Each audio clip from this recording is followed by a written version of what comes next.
রঙিন আলো ঝলমলে র্যাম্প, ক্যামেরার ফ্ল্যাশ আর বড় পর্দার জনপ্রিয়তায় যিনি একসময় মাতিয়ে রেখেছিলেন দর্শকদের, সেই শান্তা পাল এখন আলোচনায় সম্পূর্ণ ভিন্ন কারণে। বাংলাদেশের জনপ্রিয় মডেল ও অভিনেত্রী শান্তা পালকে গ্রেফতার করেছেন কলকাতা পুলিশ। অভিযোগ, তিনি একসঙ্গে বাংলাদেশ ও ভারতের পরিচয়পত্র বহন করছিলেন। ভারতীয় সংবাদ মাধ্যম ইন্ডিয়ান এক্সপ্রেস জানায়, ৩০ জুলাই যাদবপুর থানা এলাকা থেকে তাকে গ্রেফতার করা হয়।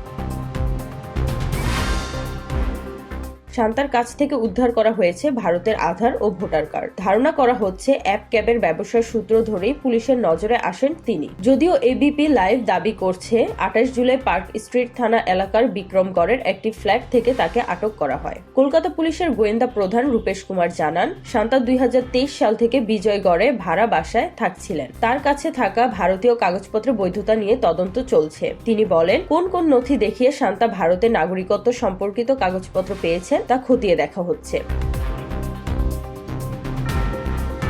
সংশ্লিষ্ট দফতরের রেশন কার্ডের সত্যতা যাচাইয়ের আবেদনও পাঠানো হয়েছে। পুলিশ জানায়, শান্তা অতীতে জালিয়াতির অভিযোগে একাধিকবার বিভিন্ন পরিচয়ে বিভিন্ন স্থানে অবস্থান করেছেন। এমনকি একটি মামলার এজাহারে তিনি ভিন্ন ঠিকানা দিয়েছিলেন।